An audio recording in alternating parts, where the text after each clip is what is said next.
आज ईशान्य मुंबईचे खासदार संजय दिना पाटील यांनी जे इलेक्ट्रॉनिक मीडियाचे पत्रकार त्यांच्या प्रतिक्रिया घेण्यासाठी त्यांच्याकडे गेले असता त्यांनी इलेक्ट्रॉनिक मीडियाच्या पत्रकारांना अभद्ररित्या खालच्या पातळीची भाषा वापरून सर्व महाराष्ट्रातील पत्रकारांचा व लोकशाहीच्या चौथ्या स्तंभाचा अपमान केला आहे। त्याबद्दल मी परभणी जिल्ह्याच्या सर्व पत्रकारांच्या वतीने व व्हॉइस ऑफ मीडियाच्या वतीने सर्वप्रथम मी त्यांच्या या वक्तव्याचा जाहीर निषेध करतो आणि महाराष्ट्र सरकारने त्यांच्यावर योग्य ती कारवाई तात्काळ करण्यात यावी अशीही मी मागणी पत्रकारांच्या वतीने करत आहे। आज महाराष्ट्राचे उपमुख्यमंत्री एकनाथ शिंदे यांनी त्यांच्याविषयी पत्रकारांविषयी दिलगिरी व्यक्त करत त्यांनी याबद्दल संजय दिना पाटील यांना बोलून या प्रकरणाबद्दल माफी मागण्यासाठी सांगतो असे वक्तव्य उपमुख्यमंत्री एकनाथ शिंदे यांनी केले आहे। पण ज्या पद्धतीने संजय दिना पाटील यांनी पत्रकारांविषयी खालच्या भाषेमध्ये जे वक्तव्य केलं आहे ते अतिशय निंदनीय आहे आणि महाराष्ट्राच्या संस्कृतीला अशोभणारे आहे। त्याबद्दल मी सर्वप्रथम संजय दिना पाटील यांचा निषेध करतो आणि या वक्तव्याचा जाहीर निषेध करतो।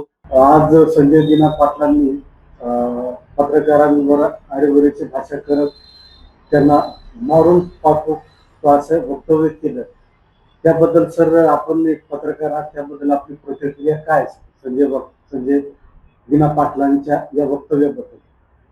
आजच्या डिजिटल इलेक्ट्रॉनिक आणि प्रिंट मीडियामध्ये जे पत्रकार बांधव रात्रंदिवस एक करत पत्रकारिता करतात, आपले कर्तव्य बजावतात, परंतु जे ईशान्य मुंबईचे खासदार आहेत आणि लोकप्रतिनिधी आहेत त्यांनी पत्रकारांशी सन्मानाची वागणूक देणे गरजेचे असताना त्यांनी पत्रकारांना एकेरी भाषा वापरणे, मारून टाकण्याची धमकी देणे हे लोकशाही मूल्याचे अवहेलन किंवा अपमान करणारे आहे।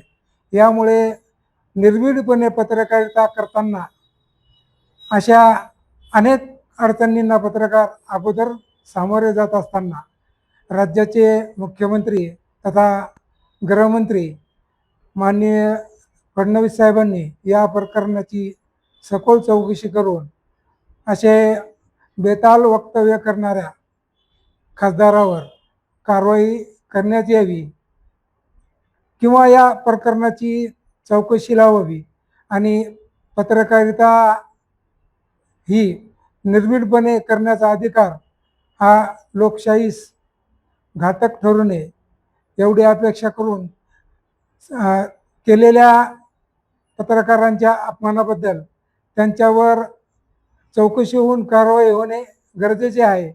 अन्यथा राज्यातील पत्रकारांच्या अनेक संघटना या प्रकरणी निश्चितच आगामी काळात आंदोलन छेडतील यात दुमत नाही।